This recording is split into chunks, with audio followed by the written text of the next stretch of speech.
ব্যারাকপুরে পুজো special MLA canteen ঘোষণা বিধায়ক কৌস্তব বাগচির। ব্যারাকপুরে দুর্গাপুজোর 4 দিন এই পরিষেবা পাবেন গরিব মানুষ, যারা সমাজের খুব প্রান্তিক মানুষ, তাদের উদ্দেশ্যেই এই ক্যান্টিন চালাবো।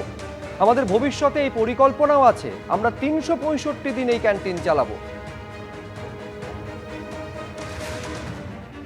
আগামী দুর্গাপুজোর সময় 4টে দিন ব্যারাকপুরের বিভিন্ন পয়েন্টে পুজো স্পেশাল এমএলএ ক্যান্টিন চলবে।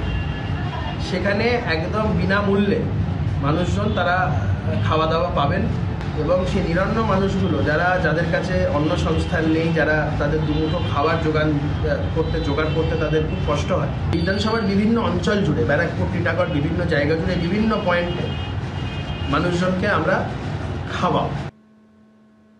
ভিন রাজ্যে রক্ত প্লাজমা পাচারকাণ্ডে স্বাস্থ্য ভবনের জরুরি বৈঠক। রাজ্যের সমস্ত বেসরকারি ব্লাড ব্যাংকের সঙ্গে বৈঠক স্বাস্থ্য ভবনের।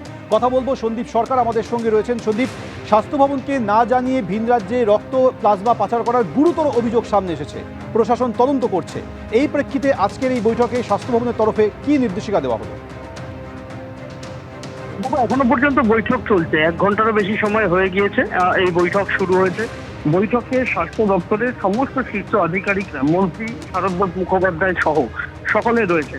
মূলত যে বিষয়গুলো সামনে আনা হচ্ছে যে এই ব্লাড ব্যাংক, রাজ্যে যে সমস্ত বেসরকারি ব্লাড ব্যাংক রয়েছে তারা যে সমস্ত অনিয়ম এবং নিয়ম বিরুদ্ধ কাজ করে গিয়েছেন বলে অভিযোগ, সে বিষয়ে একটা লক্ষণ রেখা টেনে দেওয়া এবং প্রত্যেকটি ব্লাড ব্যাংকে তাদের গাইডলাইন মোতাবেক কিভাবে কাজ করতে হবে সেটা তাদেরকে আরেকবার স্মরণ করিয়ে দেওয়া। রক্তের যাবতীয় নীতি নিয়ম সবটাই রয়েছে গাইডলাইনে। সেই গাইডলাইন না মেনে কেউ সরকারকে না জানিয়ে ভিন রাজ্যে প্লাজমা পাচার করেছেন, কেউ রক্ত বিক্রি করেছেন অন্য রাজ্যের ব্লাড ব্যাংকে, সেগুলির ক্ষেত্রে কি কি বিধিনিয়ম তাদের মেনে চলতে হবে এই বিষয়টা স্বাস্থ্য ভবনের তরফ থেকে স্পষ্ট করে দেওয়া হচ্ছে। তার জন্যই আজকের এই বৈঠক স্বাস্থ্য ভবনে। ধন্যবাদ। শাসন করা হলো, এরপরে কি হবে? কারেক্টিভ মেজার্স, কি করে ঠিক পথে চলা যাবে। তা আজকের পুরো আমি মিটিং বলবো না, বৈঠক বলো না, ধরে নিন কর্মশালা। আমরা প্রশিক্ষণ দেব কোথায় ওদের গলদ ছিল, কোথায় ভুল ছিল। আমরা অলরেডি 2-3 জনকে বলেছি আপনাদের অপারেশন শুরু করুন। আমি শুনিনি কোনো দিন ব্লাড ব্যাংকের ফ্র্যাঞ্চাইজি হয়। একটা ব্লাড ব্যাংক 18 জনের ফ্র্যাঞ্চাইজি, 18টি ফ্র্যাঞ্চাইজি খুলেছেন, কিন্তু সেই 18টি ফ্র্যাঞ্চাইজির নাকি একজনই চালান।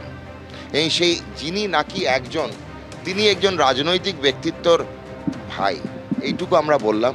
বাকিটা হচ্ছে তদন্ত সাপেক্ষ, বেরোক। আজকে সন্ধ্যেবেলার যদি উদ্ঘাটন হয় জানিয়ে দেবো। এবিপি আনন্দ, এগিয়ে থাকে, এগিয়ে রাখে।